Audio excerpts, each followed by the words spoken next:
नमस्कार। मैं अभिषेक आप सबका स्वागत करता हूं।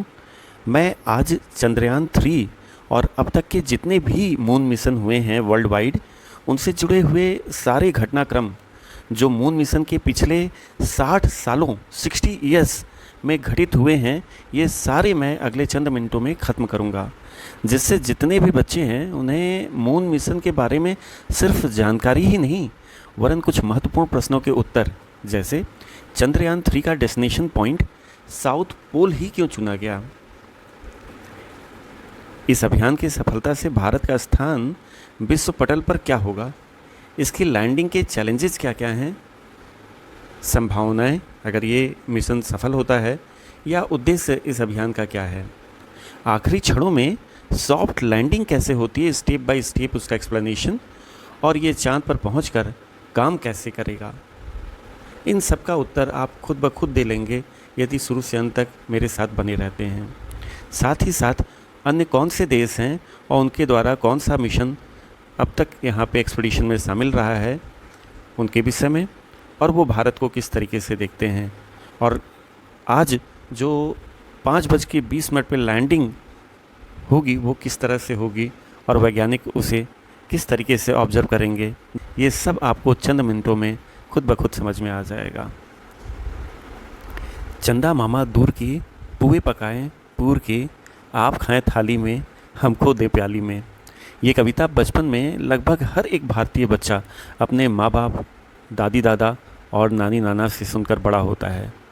लेकिन ननिहाल की सैर और चंदा मामा के कंधों पर सवारी करने का असली मौका बहुत समय बाद आया है। बाकी देशों के लिए तो ये सिर्फ एक वैज्ञानिक प्रयोग होगा, लेकिन हम भारतीयों के लिए ना, ये भावुक संबंधों का एक समागम होगा जो अगले चंद लम्हों में चंद्रयान 3 की मदद से साकार होने वाला है।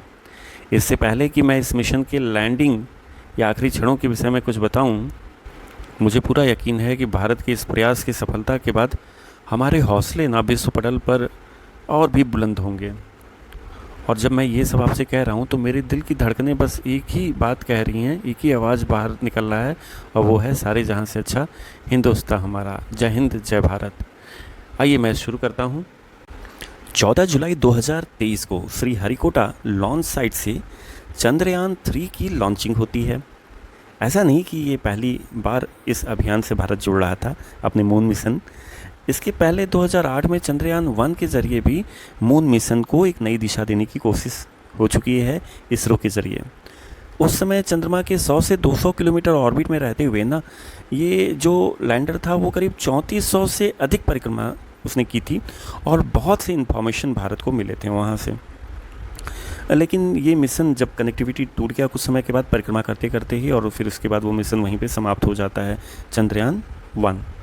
अब सन 2019 में चंद्रयान 2 का भी प्रक्षेपण किया जाता है श्रीहरिकोटा से ही, और अनफॉर्चुनेटली कहेंगे कि 2 किलोमीटर की दूरी पे जब ये लैंडर पहुंचा हुआ था विक्रम, ठीक उसी समय इसरो से उसका संपर्क टूट जाता है। और उसके पीछे जो बहुत सबसे बड़ा फैक्टर होता है वो होता है स्पीड, उस लैंडर का अनकंट्रोल हो जाता है। इस बार उस पर काफ़ी काम किया गया है, उस स्पीड को कैसे एक्सलेट किया जाएगा, कम किया जाएगा, उस पर काफ़ी काम किया गया है, क्योंकि स्पीड ही अनकंट्रोल होने की वजह से हमारा चंद्रयान 2 अभियान जो था वो एक तरह से पार्शली फेल हुआ था। पार्शली इसलिए कह रहे हैं क्योंकि चंद्रयान 2 से फॉर्चुनेटली अभी चंद्रयान 3 की कनेक्टिविटी बन रही है, तो इसलिए उसको पार्शली हम लोग फेलोर मानेंगे अपना। तो वो कनेक्टिविटी टूटी और वो क्रैश कर गया लैंडर, और चंद्रयान 2 भी वहीं पे समाप्त हो गया था एक तरह से। अगर हम अन्य देशों की बात करें तो सबसे पहले अमेरिका का नाम आता है। अमेरिका ने चंद्रमा पर पहुंचने के लिए अपोलो मिशन चला रखा था, और सन 1969 में एल्ड्रिन के साथ, वैज्ञानिक एल्ड्रिन के साथ, नील आर्मस्ट्रॉन्ग ने चांद पर चहलकदमी करके एक इतिहास रचा, और फिर उसके बाद अन्य देश की नज़र भी उस पर पड़ी, और इस क्रम में रूस और चाइना बिल्कुल बुलंदी के साथ आ गया है। रूस का लूना मिशन जो था वो चांद पर परचम लहराने की कोशिश करता रहा है शुरू से, और अभी मात्र एक दिन पहले लूना 25 की अगर हम बात करें, ये चंद्रयान 3 के साथ रूस ने भी अपने तरफ से लॉन्च किया हुआ था चंद्रमा के लिए, लेकिन वो भी अनफॉर्चुनेटली ऑर्बिट चेंज करते समय चंद्रमा का क्रैश कर गया, और रूस का वो मिशन वहीं पे ख़त्म हो गया। लेकिन अगर हम चाइना की बात करें तो चाइना का चैंग ई मिशन जो है वो आगे बढ़कर चाँद पर अपना परचम लहराया है। और ऐसा भी माना जाता है कि चाइना का कहना है 2030 तक मानव को वो चाँद पर भेजने का दावा कर रहा है, यानी मानव को भी चाँद पर भेज देगा 2030 तक, ऐसा चाइना का दावा है। वो आने वाला भविष्य तय करेगा। फिलहाल अगर हम लोग बात करें इसरो की, तो इसरो ने अभी चंद्रयान 3 को भेजा है और बहुत ज़्यादा आशाएं जुड़ी हुई है चंद्रयान 3 को लेकर। चंद्रयान 3 जरूर सफल होगा। 14 जुलाई 2023 को इसे लॉन्च किया गया और रॉकेट का जो पार्ट था उसमें आपका प्रोपल्सन मॉड्यूल और लैंडर मॉड्यूल 2 पार्ट था। अगर प्रोपल्सन मॉड्यूल की बात करें तो वो करीब 2148 किलोग्राम का आता है, और वहीं पे लैंडर मॉड्यूल ही एक महत्वपूर्ण पार्ट होता है जो कि चंद्रमा तक पहुंचता है। लैंडर मॉड्यूल में 2 हिस्से होते हैं, एक होता है लैंडर, जिसमें आपने विक्रम का नाम सुना होगा। जो लैंडर है उसी को हम लोग विक्रम कहते आए हैं। पिछली बार चंद्रयान 2 में ये विक्रम ही खो गया था, तो विक्रम जो है वो लैंडर का नाम है। और उस लैंडर के अंदर एक, समझ जाओ लैंडर मतलब एक बॉक्स है, उस बॉक्स के अंदर यानी विक्रम के अंदर जो एक मशीन डिवाइस रखा हुआ है उसको हम रोवर्स कहते हैं, उसका नाम है प्रज्ञान। तो जो रोवर है प्रज्ञान का मतलब होता है बुद्धि, वो बुद्धिमान है रोवर्स, उसका वजन है 26 किलोग्राम। और जो लैंडर है ना विक्रम, उसका वजन ज़्यादा है 1726 किलोग्राम। तो लैंडर के अंदर क्या है, आपका रोवर है, तो लैंडर और रोवर मिला के 1752 किलोग्राम हो गया। और जो पुल्सन मॉड्यूल का जो अगर वेट देखेंगे तो 2148 किलोग्राम। इस तरीके से चंद्रयान 3 की अगर बात कर लें तो कुल 3900 किलोग्राम का ये आपका रॉकेट था जिसको कि छोड़ा गया और वो चंद्रमा के लिए। तो इस तरीके की सारी चीज़ें थी। तो जब लैंडर वहाँ पे सारे ऑर्बिट को क्रॉस करता हुआ जब सॉफ्ट लैंडिंग के ज़रिए मून पर पहुँचेगा ना हमारा लैंडर विक्रम, तो उसमें से रैम के ज़रिए रोवर्स बाहर आएगा, यानी प्रज्ञान बाहर आएगा, और प्रज्ञान वहाँ के डेटा को कलेक्ट करेगा और हम तक पहुँचाएगा। हम तक मतलब इसरो के ज़रिए हमारे तक पहुँचेगा। अब ये जो प्रज्ञान रोवर है ना, जो कि डेटा कलेक्ट करेगा, वहाँ पे हाई क्वालिटी का कैमरा उसमें लगा होगा, और सिर्फ उसी में नहीं, लैंडर विक्रम में भी लगा हुआ है। दोनों एक दूसरे से कहीं ना कहीं कनेक्टिविटी बना के रहेंगे और वहीं से इन्फॉर्मेशन पहुंचेगा। तो जो रोवर है प्रज्ञान वो 26 किलोग्राम का है, और जो लैंडर जो उसको वहां चंद्रमा तक पहुंचाएगा विक्रम लैंडर है, उसका वज़न 1726 किलोग्राम है। तो इस तरीके से अगर आप लैंडर जो कि रोवर्स को भी रखा हुआ है उसके वज़न को, और प्रोपल्सन मॉड्यूल जो कि शुरू में छोड़ा गया था, इन सबको अगर हम ऐड करते हैं तो कुल मेरा जो 3900 किलोग्राम आता है वो उस रॉकेट की वज़न बन जाती है। अब अगर हम बजट की बात करें तो अमेरिका, यहाँ पे आप थोड़ा सा सैल्यूट भी करेंगे भारत को, क्योंकि अमेरिका का जो स्पेस बजट है ना वो भारत से 17 गुना ज़्यादा है। यानी भारतीय वैज्ञानिक केवल उत्कृष्ट खोज ही नहीं करते हैं, वरन कम बजट में वो सब कर दिखाते हैं जो अमेरिका और रूस और चाइना दावा ठोकता है। तो कितनी किफ़ायती कीमत पे हम लोग ये काम कर रहे हैं, तो इसके लिए भाई हेड ऑफ सैल्यूट बनता है इनको। अब आगे की बात करें तो वहाँ पे उद्देश्य की बात आती है, चुनौतियों की बात आती है, संभावनाओं की बात आती है, लैंडिंग प्रोसेस क्या होगा इसको समझना पड़ेगा। तो आइए 1 बाय 1 उन सब पे बात करते हैं, चर्चा करते हैं। अगर हम चंद्रयान 3 मिशन के उद्देश्य की बात करेंगे तो सबसे पहला उद्देश्य है, भारत चाहता है चंद्रमा की सतह पर सुरक्षित और सॉफ्ट लैंडिंग करना, जो कि चंद्रयान 1 और चंद्रयान 2 में अब तक नहीं हो पाया है। जो दूसरा उद्देश्य भारत का है वो ये है कि रोवर प्रज्ञान का चंद्रमा पर भ्रमण प्रदर्शन करना और उसके ज़रिए डेटा को कलेक्ट करना।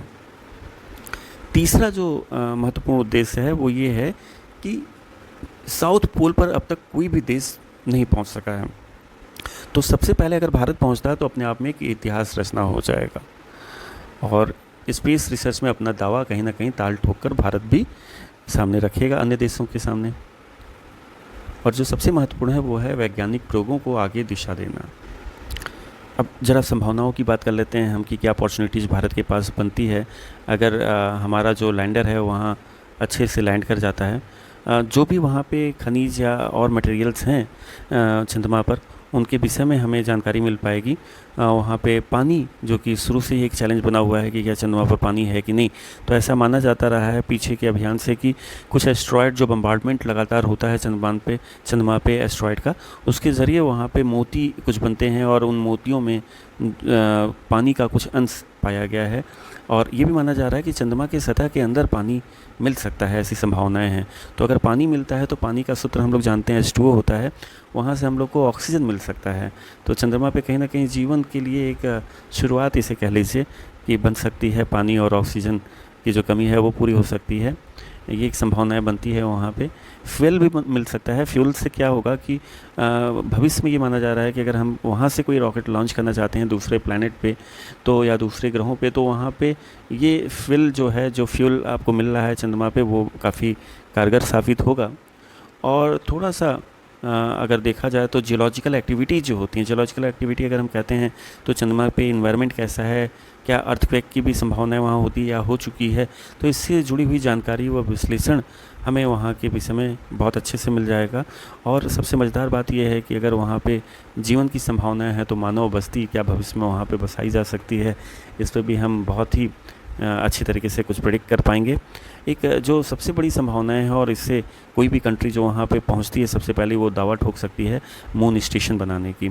अगर मून स्टेशन की स्थापना होती है तो उससे जो भी वैज्ञानिक प्रयोग आगे होने वाले हैं उसको बहुत ही फ़ायदा होने वाला है, क्योंकि जो चंद्रमा का अगर आप देखिएगा तो वहाँ पे जो गुरुत्वाकर्षण है ना, वो पृथ्वी की तुलना में 6 गुना जो होता है कम होता है।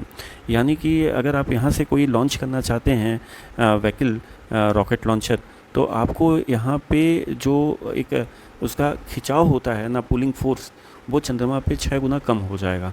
तो बहुत अच्छे तरीके से हम लोग दूसरे प्लैनेट पे, खास करके मंगल ग्रह पे भी अगली चुनौती है, तो वहाँ पे अगर हम लोग मून स्टेशन बना पाते हैं चंद्रमा पे, तो हम उसी को लॉन्चिंग एक अपना प्लेटफॉर्म बना देंगे और बेस कैंप बना के वहाँ से वैज्ञानिक जो होगा वो बहुत ही अच्छे तरीके से दूसरे प्लैनेट पे लॉन्च कर सकता है अपने रॉकेट और लॉन्चिंग व्हीकल्स को। अब हम लोग कुछ चुनौतियों की भी बात कर लेते हैं कि चुनौती क्या क्या है।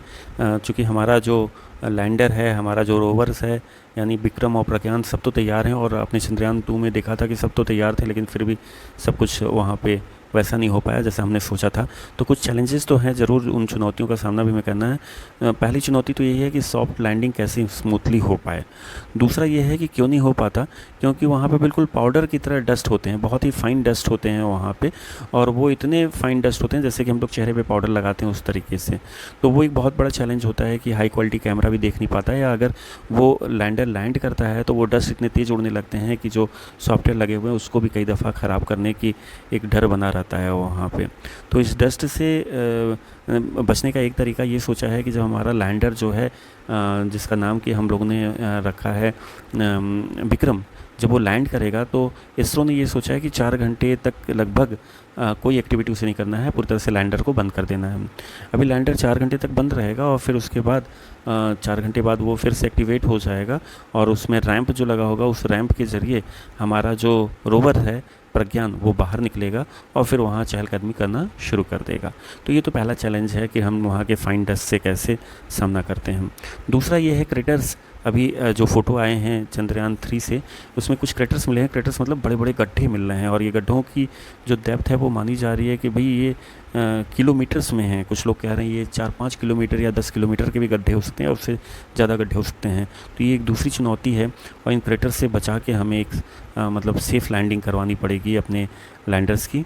ये भी एक बहुत बड़ी चीज़ है, तो इसके लिए काफ़ी मॉडिफाइड किया गया है इस बार ही अपने लैंडर्स को भी, अपने रोवर्स को भी।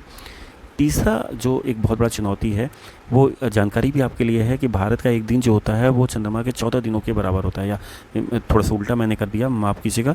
चंद्रमा का एक दिन जो होता है वो अपने पृथ्वी के 14 दिनों के बराबर होता है, यानी वहाँ पे एक दिन मतलब यहाँ के 14 दिन के बराबर है।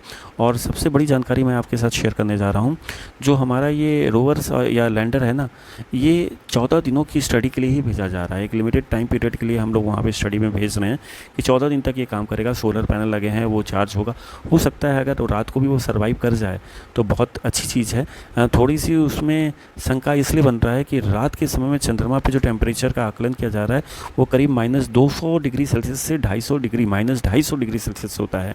तो ऐसे में क्या हमारा जो रोवर्स है, हमारा जो लैंडर है, वो काम कर पाएगा कि नहीं कर पाएगा, इसमें कुछ विसंगतियां बनी हुई हैं। तो हमें जो भी कुछ करना है वो दिन के ही टाइम में करना है।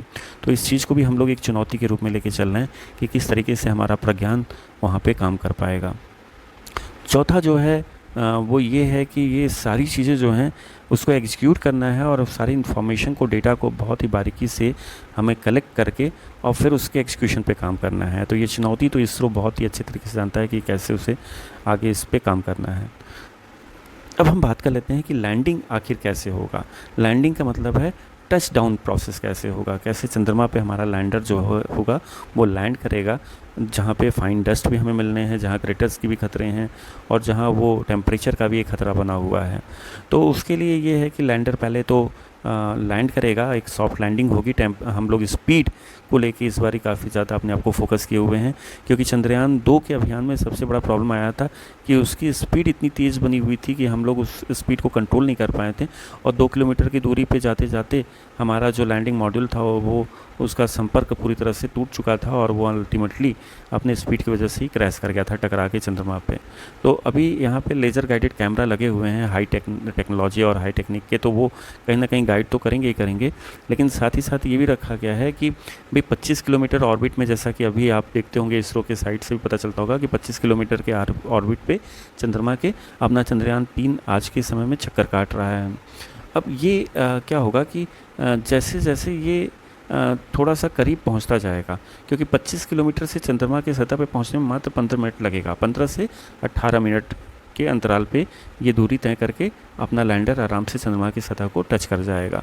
तो जब ये 25 किलोमीटर पे होगा तो उस दौरान इसके जो स्पीड है उसको एक्सलेट किया जाएगा इस बारी, और लगभग 1683 मीटर पर सेकंड की स्पीड पर लाया जाएगा और ये स्पीड बरकरार रहेगी 7.5 किलोमीटर हाइट तक। चंद्रमा से 7.5 किलोमीटर के हाइट तक ये स्पीड जो होगी इसको कम किया जाएगा और मात्र 1.6 किलोमीटर पर सेकंड की स्पीड पे लाया जाएगा और फिर उसके बाद इसकी स्पीड को और कम किया जाएगा और चंद्रमा से 1300 मीटर की हाइट पे जब ये होगा ना, 1.3 किलोमीटर की हाइट पे होगा, तो इसकी स्पीड मात्र 375 मीटर पर सेकंड की रहेगी। यानी देखिए कितना कम होता जा रहा है। और जैसे जैसे ये धीरे धीरे उसके करीब पहुंचेगा और 10 मीटर के करीब पहुंचेगा चंद्रमा के सतह के 40 से 10 मीटर के करीब, तो इसकी स्पीड बहुत कम हो जाएगी और लगभग मान के चलिए 2 मीटर पर सेकंड के आसपास या उसके इर्द गिर्द की स्पीड रखी जाएगी, जिससे कि ये लैंडिंग वाकई बहुत ही स्मूथ और बहुत ही सॉफ्ट हो। तो ये लास्ट के 15 मिनट होंगे जो कि बहुत ही क्रूशियल होते हैं और इसी पे पूरे के पूरे भारत का ध्यान रहेगा और इसकी लाइव स्ट्रीमिंग होगी, आप पूरी तरीके से लाइव इसका प्रसारण देख सकते हैं और ये बहुत ही शानदार होगा। तो इसी के लिए हम लोग को प्रे करना है अभी ये बहुत अच्छे तरीके से ये लैंडिंग हो जाए और भारत जो है अपना नाम इतिहास के पन्नों में दर्ज करवाए और हम लोग मतलब दिल से ये कह पाएँ कि भारत माता की जय।